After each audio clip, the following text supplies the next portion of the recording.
Hello guys, स्वागत है आपका मेरे यूट्यूब चैनल पर। चलो शुरू करते हैं आगे की कहानी। रॉड ने थोड़ा झिझकते हुए कहा, वो ही कि एक नौजवान शहजादा अपनी मंगेतर जो उससे उम्र में बड़ी है के प्रति इतनी निष्ठा दिखा रहा है। लोग कह रहे हैं कि ड्यूक सिसिलिया की वजह से दरबार में काफी फुसफुसाहट हो रही है। वह हंसते हुए बोला, अब जब दुनिया में हर दिन लोग एआई से बदले जा रहे हैं तो जाहिर है राजमहल की बातें भी मशीनों जैसी ठंडी हो गई हैं। ईथन ने गहरी सांस ली और शांत स्वर में कहा, लोग क्या कहते हैं इसकी परवाह मुझे नहीं। जो वादा मैंने सिसिलिया से किया है वो निभाऊंगा। फिर पहली बार रॉड ने सिर झुकाया और बोला, मुझे माफ कीजिए महाराज। ईथन ने ठंडे स्वर में कहा, ठीक है अब जाओ, मुझे किसी से चाय पर मिलने का कोई इरादा नहीं है। उसने चेतावनी दी, और अगर अगली बार तुम इस तरह की बकवास लेकर फिर आए तो नतीजा तुम्हें पता ही है। रॉड ने जल्दी से कहा, जी समझ गया महाराज। फिर धीरे से मुस्कुराते हुए बोला, गीक जी ठीक है। उसी वक्त थैन, रोजमेरी और पॉल को रॉड पर थोड़ा तरस आया, लेकिन ईथन ने आदेश दिया, मेरा जैकेट लाओ, मैं बाहर जा रहा हूँ। थैन ने चिंतित होकर कहा, योर हाइनेस, आप शादी से ठीक पहले उस जगह जाने का तो इरादा नहीं रखते हैं ना? ईथन ने बिना जवाब दिए कहा, मेरी जैकेट। थैन ने झिझकते हुए सिर झुकाया, यस योर हाइनेस। इधर दो लड़कियां बैठी हंस खेल रही थी, ड्राफ्ट गेम और नंबर गेम खेलते हुए।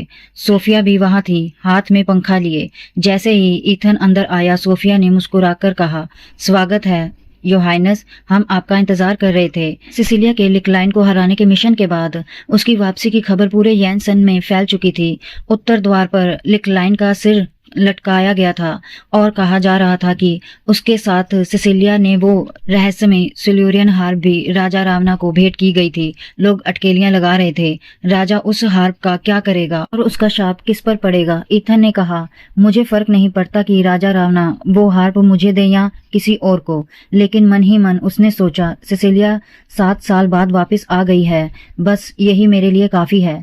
महल में बैठा वह सोचता रहा, शायद अब तक वो यैनसन की शाखा पहुंच चुकी होगी। मुझे उससे मिलना चाहिए, पर कौन सा बहाना दूं। पिछली 7 सालों की चुप्पी याद करते हुए उसने सोचा, मैंने उससे हर संपर्क तोड़ लिया था, यहाँ तक कि एक चिट्ठी भी नहीं भेजी। वो वक्त बहुत लंबा था, लेकिन जरूरी था, ताकि वो मुझे एक बच्चे की तरह नहीं, एक मर्द की तरह देखे। मन में सवालों का सैलाब था। क्या वो ठीक है? कहीं जख्मी तो नहीं? कहाँ से शुरू करूं बात? क्या मैं उसे चाय पर बुलाऊं या शादी की तैयारियां का जिक्र करूं? फिर खुद ही मुस्कुराया, नहीं, शादी की तैयारियां तो पहले ही पूरी हो चुकी हैं और वो बस मुस्कुरा देगी, कुछ नहीं कहेगी। यह समझते हुए कि हार्थथ्रेड और आर्सेरियस की शादी की तैयारियां पहले ही पूरी हो चुकी हैं और सिसिलिया तो बस मुस्कुराकर सिर हिला देगी, ईथन झुंझलाया और बेचैनी में बोला, अगर मुझे शादी के दिन तक उसका इंतजार करना पड़ा तो शायद मैं तड़प तड़प कर मर ही जाऊंगा। तभी पीछे से किसी ने पुकारा, महाराज। वह रॉड था, झिझकता और असहज। उसने पूछा, क्या आपके पास थोड़ा समय है? ईथन गुस्से में गरज उठा, अगर तुमने चाय की किसी और दरखास्त की बात फिर से की तो मैं बर्दाश्त नहीं करूंगा। रॉड डर गया, हकलाते हुए बोला, पर। ईथन चिल्लाया, रॉड। रॉड जल्दी से बोला, पर वो आपकी मंगेतर है। फिर झुककर माफी मांगते हुए बोला, मुझे क्षमा करें महाराज, मैं चलता हूँ। ईथन ने सोचा, यह कैसी बकवास है? क्या सच में उसे लगा मैं किसी चाय की दरखास्त पर हाँ कर दूंगा? फिर उसे एहसास हुआ, मंगेतर। वह झट से बोला, रुको, तुमने कहा कौन थी? वह दौड़कर रॉड के पास पहुंचा और उसका हाथ पकड़ लिया। डर के मारे रॉड बोला, ड्यूक हार्थथ्रेड और बैरन हयान। वह घबराकर बोला, माफ कर दीजिए महाराज, दोबारा ऐसा नहीं होगा। ईथन मुस्कुराया, अच्छा काम किया। रॉड ने राहत की सांस ली और फिर से माफी मांगी। ईथन ने कहा, बहुत बढ़िया किया। उत्साहित रॉड ने पूछा, तो मैं उन्हें कहाँ ले जाऊं? ईथन ने कहा, ग्रैंड हाउस में। उसने शीशे में खुद को देखा और सोचा, मैं कैसा लग रहा हूँ? लोग तो कहते हैं मैं सुंदर हूँ, पर मैं बहुत पीला लग रहा हूँ। क्या सिसिलिया को मैं अब भी अच्छा लगूंगा? उसने कॉलर ठीक किया, कलाई कस ली और बोला, अब सोचने का वक्त नहीं, मुझे उससे मिलना ही होगा। खिड़की की ओर बढ़ते हुए उसने सोचा, जितना ज्यादा हमें मिलता है हम उतना ही ज्यादा क्यों चाहते हैं। अगर मैं फिर से 11 साल का होता तो जो मेरे पास आज है उसे पाने के लिए सब कुछ दे देता, तो अब क्यों संतोष नहीं हो रहा। ग्रैंड हाउस में सिसिलिया और सोफिया दोनों खूबसूरत पोशाकों में थी। सिसिलिया हल्के गुलाबी सफेद गाउन में और सोफिया शाही लाल पोशाक में। सिसिलिया मुस्कुराई। बहुत समय हो गया महाराज। ईथन ठिठक गया। वह सोचने लगा, मैंने तो हमेशा सपना देखा था कि सिसिलिया बहुत सुंदर होगी, पर असलियत में तो वो मेरे सपनों से भी ज्यादा खूबसूरत है। वो मेरी सांसें रोक लेती है। उसने आगे बढ़कर सिसिलिया का हाथ थामा, उसे चूमा और कहा, वापस आने पर स्वागत है सिसिलिया।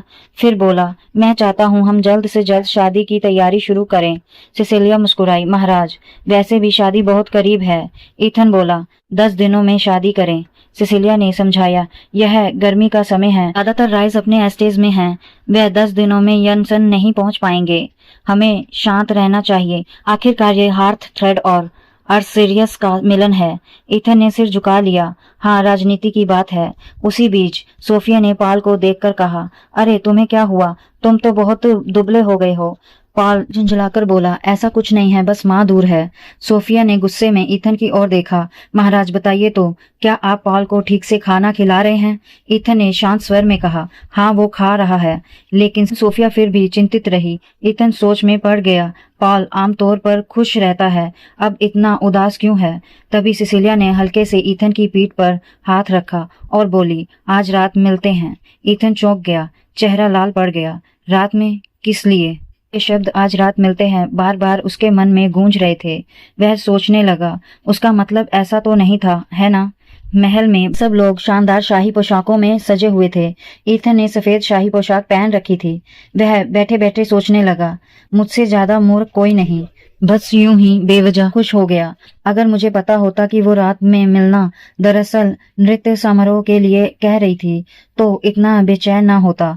फिर भी हर बार जब कोई दरवाजे से अंदर आता है वह झट से सिर उठाकर देखता है कि क्या वो सिसिलिया है। मैं सच में कितना बेवकूफ हूँ, उसने मन ही मन कहा। तभी किसी ने पुकारा, योर ग्रेस। पीले शाही गाउन में एक लड़की ओलिविया जेड्रेया उसके सामने खड़ी थी। वह उत्साहित होकर बोली, आपसे फिर मिलकर बहुत खुशी हुई। आप कैसे हैं?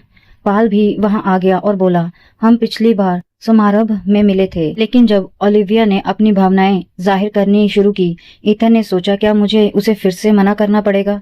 वह खींच गया और बोला, मुझे आराम चाहिए, जब तक जरूरी ना हो मुझे मत बुलाना। जैन और पाल ने राहत की सांस ली कि ईथन चला गया, लेकिन ओलिविया उदास होकर पुकार उठी, योर ग्रेस। ईथन तेजी से बालकनी की ओर बढ़ा, जहां एक आदमी काले शाही कपड़ों में खड़ा था। वह बोला, तुम्हें थोड़ा नरम भी रहना चाहिए था। वो काफी सुंदर है, रोज तुम्हारे लिए प्रार्थना भी करती है। ईथन ने पलटकर कहा, उसे प्रार्थना नहीं, समझ की जरूरत है कि पहले से ही मंगनीशुदा आदमी से दूर रहना चाहिए। वह व्यक्ति मुस्कुराया और छेड़ने वाले लहजे में बोला, लगता है तुम अपनी सगाई को बहुत गंभीरता से ले रहे हो। ईथन गुस्से से गरज उठा, बस करो अपनी गंदी बातें। फिर बोला, लोग तो कहते हैं मुझे पादरी बन जाना चाहिए था। तभी पीछे से आवाज आई, ईथन, वह सिसिलिया थी। उस व्यक्ति ने घबराकर कहा, मैं लैरीवुड जेड्रिया हूँ, मार्किस ऑफ सिफान का बड़ा बेटा, ईथन का दोस्त, और आप हैं मिस सेरियन। ईथन यह सुनकर भड़क उठा। सिसिलिया ने शांत लेकिन ठंडी आवाज में कहा, मिस सेरियन, लगता है शिष्टाचार की ट्रेनिंग अधूरी है। उम्मीद है अगली बार बेहतर हालात में मिलेंगे। लैरीवुड डर के मारे झुक गया और वहां से चला गया। सिसिलिया ने ईथन की ओर हाथ बढ़ाया, चले? ईथन ने मुस्कुराते हुए कहा, एक बार तो मुझे ही आगे बढ़ने दो। दोनों ने नृत्य शुरू किया। सारे अतिथि उनकी जोड़ी को देखकर मंत्रमुग्ध रह गए। नाचते नाचते सिसिलिया बोली, कितना समय बीत गया, सब कुछ कितना बदल गया है। ईथन ने पूछा, तुम कुछ कहना चाह रही थी क्या? सिसिलिया बोली, क्या तुम सोच सकते हो कैसा लगता है जब तुम्हारी पूरी जिंदगी उस इंसान की छाया में बीते जिसने तुम्हें जन्म दिया। ईथन ने पाल को याद किया।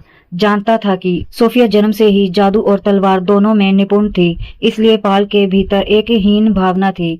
वह सोचने लगा, मैं भी सिसिलिया से आगे निकलना चाहता हूँ ताकि वो आजाद रह सके और मैं उसे सब कुछ दे सकूं।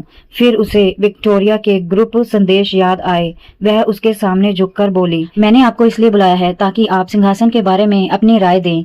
आप ही असली उत्तराधिकारी हैं, क्रॉसलेड रक्त रेखा के वारिस। मैं अपनी सारी निष्ठा आपको समर्पित करती हूँ। कृपया सिंहासन संभाल लीजिए। जब दोनों नृत्य कर रहे थे, ईथन ने कुछ अहम बातें कहनी चाही। सिसिलिया ने उत्सुकता से पूछा, क्या? पर तभी जोर का धमाका हुआ। दरवाजे टूटे और लाल आंखों वाला एक भयंकर राक्षस अंदर घुस आया। महफिल में अफड़ा तफड़ी मच गई। पर्पल बालों वाला एक नौजवान क्रिस ईथन के पास दौड़ा। सिसिलिया चिल्लाई, क्रिस, महाराज की रक्षा करो। क्रिस बोला, यस माय ग्रेस। सिसिलिया ने आदेश दिया, सोफी, राजा और रानी की सुरक्षा करो। सोफिया ने जवाब दिया, यस माय ग्रेस। अराजकता में सिसिलिया ने चीखा, झुको। उसने मेज पोश उठाकर सबको ढक लिया ताकि तीरों से बच सकें। सिसिलिया बोली, सोफिया, धनुधारियों को संभालो, मैं तुम पर भरोसा करती हूँ। तभी राजा अंदर आए और सिसिलिया ने हैरानी से सोचा, कौन इतना दुष्ट साहसी हो सकता है जो राजा पर राक्षस से हमला करवाए। वह राक्षस किसी चीज की तलाश में था, जैसे उसे किसी खास व्यक्ति की खोज थी। कृष्ण ने ईथन से कहा, महाराज, हमें तुरंत आपको सुरक्षित स्थान पर ले जाना होगा। खतरा समझते हुए सिसिलिया को एहसास हुआ कि राक्षस राजा या रानी के पीछे नहीं, बल्कि सीधे ईथन को निशाना बना रहा है। कृष्ण की चेतावनी के बावजूद राक्षस ने ईथन पर हमला करने की कोशिश की, जिससे वह जमीन पर गिर गया। राक्षस गरजने लगा। तभी सिसिलिया ने झपटकर उसकी पीठ पर तलवार मारी, लेकिन राक्षस से नीली रोशनी निकली, जिससे वह चौंक गई। फिर भी उसने तलवार को कसकर पकड़ा और तेजी से राक्षस का सिर काट दिया। वहां एक पर्पल जादुई पत्थर दिखाई दिया। सिसिलिया ने हैरानी से वह पत्थर उठाया और छलांग लगाकर पीछे हट गई। सीधे ईथन की बाहों में आ गिरी। ईथन घबराकर चिल्लाया, क्या तुम पागल हो गई हो? अगर तुम्हें चोट लग जाती तो, अगर तुम मर जाती तो। सिसिलिया कुछ पल के लिए चुप रही और फिर समझ गई कि ईथन उसकी ताकत को किस नजर से देखता है। उसने उसे कसकर गले लगाया और कहा, महाराज, क्या आप मुझे नीचे उतारेंगे? ईथन अभी भी चिंतित था। तभी राजा वहां पहुंचे। सिसिलिया ने झुककर कहा, महाराज। राजा गुस्से में बोले, इस घटना की पूरी जानकारी तुरंत दो और इसमें शामिल हर व्यक्ति को मेरे सामने लाओ। राजा के आदेश सुनकर सिसिलिया ने क्रिस को बुलाया और कहा, सुनिश्चित करो कि सभी मेहमान सुरक्षित अपने घर लौट जाएं। क्रिस ने जवाब दिया, यस माय ग्रेस। सिसिलिया ने जोड़ा, नौकरों का भी ध्यान रखना, हमारे शूरवीर मेहमानों को छोड़ने जा रहे हैं, इसलिए गाड़ियों में जगह कम पड़ सकती है। सुनिश्चित करो कि कोई भी नौकर पीछे ना छूटे। उन्हें हॉल में इकट्ठा करके इंतजार करने को कहो। कृष्ण ने तुरंत उत्तर दिया, अभी करता हूँ माय ग्रेस। इसके बाद सिसिलिया ने अपना ध्यान ली की ओर मोड़ा। सिसिलिया ने उसे पर्पल जादुई पत्थर दिखाते हुए कहा। लियोन ने उसे देखते ही पहचान लिया, यह एक जादुई पत्थर है। किसी ने इसका इस्तेमाल राक्षस को बुलाने के लिए किया है। पत्थर को कसकर पकड़ते हुए उसने गुस्से में कहा, मतलब महल में कोई गद्दार है? कैसे हिम्मत की उन्होंने? सिसिलिया ने सहमति में सिर हिलाया। बिल्कुल, विक्टोरिया को ढूंढो और उसे यह पत्थर दिखाओ, वह जरूर कुछ पता लगाएगी। लियोन ने झुककर कहा, अभी जाता हूँ माय ग्रेस। सिसिलिया गहरी सोच में थी कि तभी ईथन ने पुकारा, सिसिलिया। चिंतित होकर उसने पूछा, महाराज, आप ठीक तो है ना? ईथन ने उसका हाथ कसकर थामा और कहा, चलो घर चलते हैं। सिसिलिया ने उसे भरोसा दिलाया, मैं भी बिल्कुल ठीक हूँ।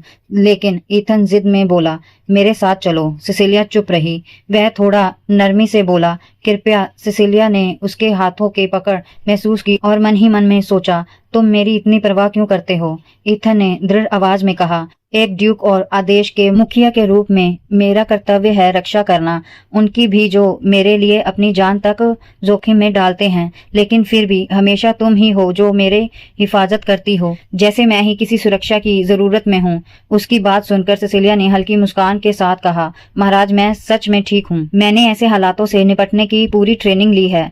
ईथन ने उसका हाथ छोड़ते हुए कहा, ठीक है, इस बार मैं अकेले ही लौट जाता हूँ।